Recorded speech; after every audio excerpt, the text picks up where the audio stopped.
Halo teman-teman, ketemu lagi di channel Beeduka. Kali ini kita akan membahas soal-soal tes CPNS TWK yang full penalaran. Sebelum kita lanjut membahas soalnya, bantu aku untuk subscribe, like, and share video ini sebanyak-banyaknya.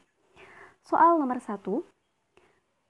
Sumpah Pemuda mencerminkan semangat persatuan dan kesatuan nasional. Peristiwa ini menjadi tonggak sejarah penting dalam perjuangan menuju kemerdekaan Indonesia yang akhirnya tercapai pada tahun 1945. Oleh karena itu, tanggal 28 Oktober dirayakan setiap tahun sebagai Hari Sumpah Pemuda di Indonesia. Sebagai generasi penerus bangsa, implementasi semangat Sumpah Pemuda dapat kita wujudkan dengan A. Belajar dengan tekun sebagai penerus bangsa, B. Mempererat persatuan antar mahasiswa dari berbagai daerah di kampus, C. Berpartisipasi sebagai sukarelawan di daerah yang terkena bencana, D. Bekerja keras demi perbaikan bangsa, E. Ikut berpartisipasi dalam pemilu. Oke, yang perlu kita garis bawahi dalam soal ini adalah keyword atau kata kuncinya itu adalah semangat persatuan dan kesatuan. Jadi di antara opsi A sampai E yang menunjukkan semangat persatuan dan kesatuan itu yang mana? Kalau yang A, belajar dengan tekun sebagai penerus bangsa, ini belum terlalu relevan ya dengan dengan semangat persatuan dan kesatuan. Maka kita bisa eliminasi yang opsi A. Lalu yang opsi B, mempererat persatuan antar mahasiswa dari berbagai daerah di kampus. Oke, di sini kan sudah ada kata mempererat. Dengan mempererat ini tentunya ini bisa berpotensi untuk meningkatkan semangat persatuan dan kesatuan, apalagi dengan latar belakang daerah yang berbeda-beda atau mungkin berasal dari kampus yang berbeda-beda, namun mereka tetap bersatu, tetap mempererat rasa persatuan. Maka di opsi B inilah yang lebih mewakili dibandingkan dengan opsi yang A. Tapi kita cek dulu opsi yang C. Berpartisipasi sebagai sukarelawan di daerah yang terkena bencana, ini juga belum menunjukkan rasa persatuan dan kesatuan. Maksudnya ini memang sih sebagai sukarelawan itu bisa meningkatkan ya rasa kepedulian, tapi kan itu nanti lebih menuju ke sila kedua atau rasa kemanusiaan, belum sesuai dengan sila yang ketiga. Maksudnya lebih cocok untuk dijadikan sebagai pengamalan dari sila yang kedua. Lalu yang D, bekerja keras demi perbaikan bangsa, ini juga belum atau kurang relevan. Lalu yang E, ikut berpartisipasi dalam pemilu. Oke, berarti jawaban untuk soal nomor 1 ini adalah opsi yang B.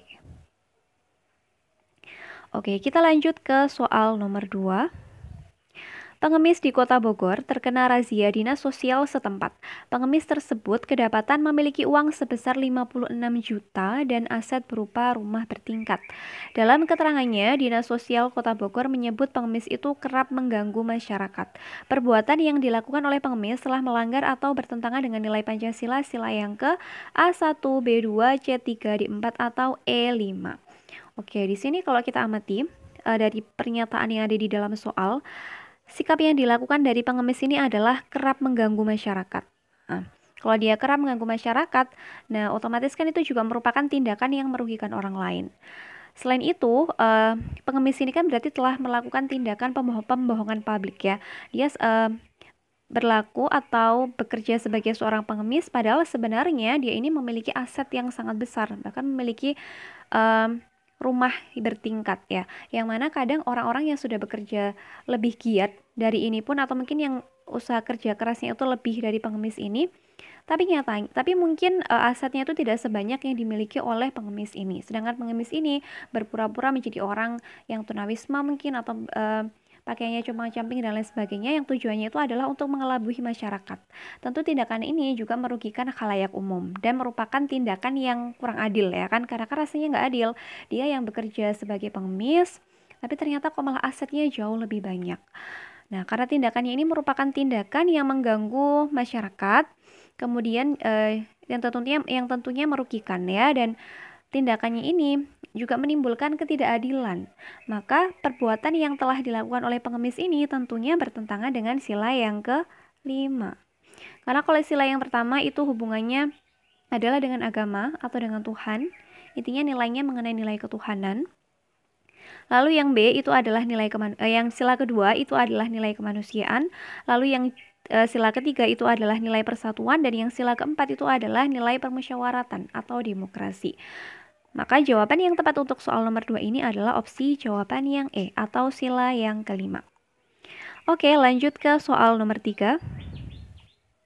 Jepang saat ini telah bergelut dengan efek dari fenomena depopulasi atau penyusutan jumlah penduduk seiring dengan merosotnya angka kelahiran di titik terendah. Mengacu kondisi tersebut, pemerintah setempat memprediksi bahwa populasi anak muda Jepang akan menurun drastis pada tahun 2030. Jika suatu negara populasinya menurun, maka dampak yang akan terjadi adalah dampaknya yang ditanyakan, A. Harus segera dilakukan beberapa cara untuk menaikkan jumlah populasi.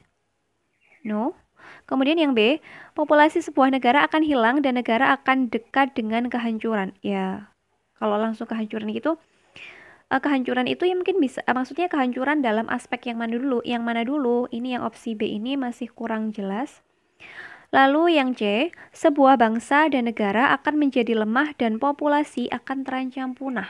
Nah, untuk yang efek yang B tadi ya bisa jadi menyebabkan kehancuran, tapi yang lebih nyata dampak yang lebih nyata dari adanya fenomena di populasi ini tentunya akan menyebabkan bangsa dan negara tersebut populasinya akan terancam punah, ya kan?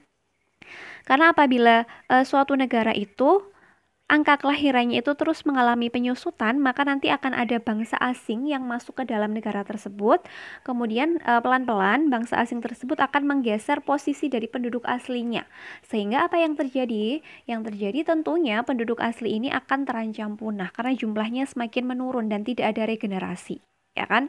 Maka jawaban yang paling tepat untuk soal nomor 3 ini adalah opsi yang C. Oke, kita lanjut ke soal nomor 4 ya. Hadi adalah adalah pegawai negeri sipil di suatu instansi pemerintah daerah. Di instansi tersebut terdapat banyak latar belakang pegawai berbeda-beda, mulai dari berbeda suku, adat, budaya, dan agama. Namun hal tersebut tidak menjadi permasalahan karena mereka selalu bersatu. Dalam setiap rapat yang dilaksanakan selalu diputuskan dengan bermusyawarah. Bahkan saat jam istirahat pun seluruh pegawai selalu memberi kesempatan kepada pegawai lain untuk beribadah. Hubungan kerja yang harmonis dan saling tenggang rasa membuat kondisi di kantor Hadi sangat kondusif. Melihat peristiwa di atas, hal yang mencerminkan pengamalan sila Pancasila ketiga adalah, berarti kalau sila ketiga itu hubungannya mengenai persatuan ya kan, atau nilai-nilai persatuan atau kerukunan. Oke, kita cek mulai dari opsi A. Dalam setiap rapat yang dilaksanakan selalu diputuskan dengan bermusyawarah. Nah, berarti keywordnya di sini ya. Kalau bermusyawarah berarti mencerminkan sila yang keempat. Lalu opsi yang B, bahkan di jam istirahat pun seluruh pegawai selalu memberi kesempatan kepada pegawai lain yang akan beribadah. Kalau beribadah berarti kaitannya dengan sila keberapa? Iya, sila yang pertama atau kaitannya dengan ketuhanan.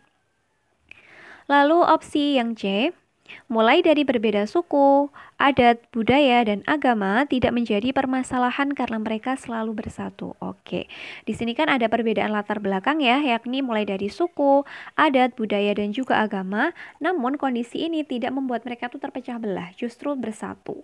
Jadi di sini ada nilai persatuan atau ada nilai kerukunan. Maka yang opsi C inilah yang lebih mewakili. Tapi kita cek dulu opsi jawaban yang D.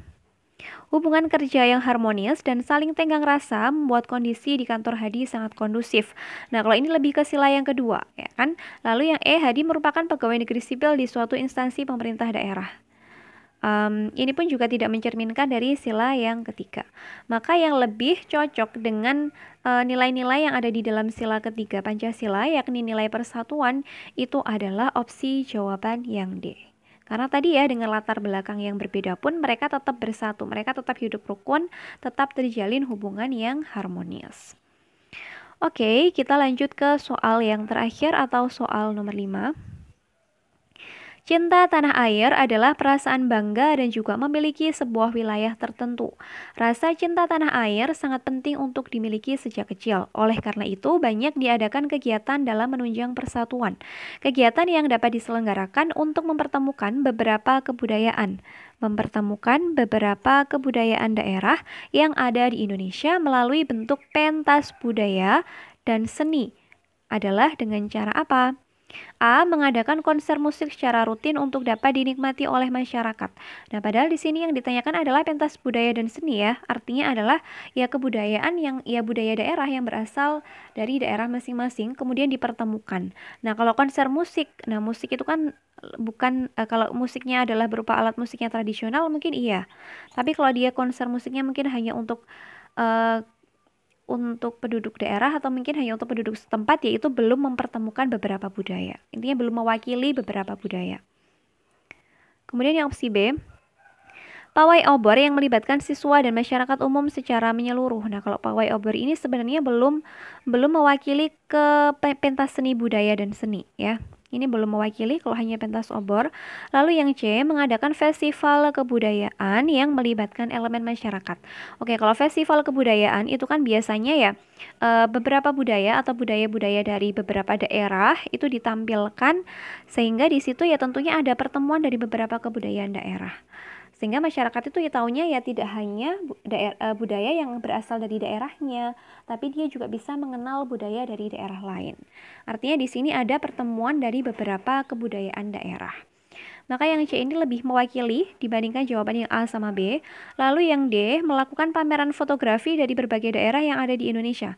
Nah, ini fotografinya itu ya mungkin baru foto dari beberapa mungkin tempat wisata yang unik kayak gitu. Tapi kan di sini belum mempertemukan beberapa kebudayaan ya. Lalu yang E ini adalah menggiatkan pameran edukasi di berbagai daerah untuk kemajuan daerah. Nah, padahal di sini yang dibicarakan kan mengenai pentas seni dan budaya, bukan mengenai pameran edukasi atau pameran pendidikan. Maka jawaban yang paling cocok untuk menjawab soal nomor 5 ini adalah opsi jawaban yang C. Oke teman-teman, demikian tadi pembahasan soal-soal tes CPNS TBK yang full penalaran. Semoga penjelasan yang aku berikan bisa dipahami dengan baik oleh teman-teman, serta bermanfaat untuk teman-teman nantinya menjalani tes CPNS. Sukses buat kita semua, sampai ketemu di video yang selanjutnya.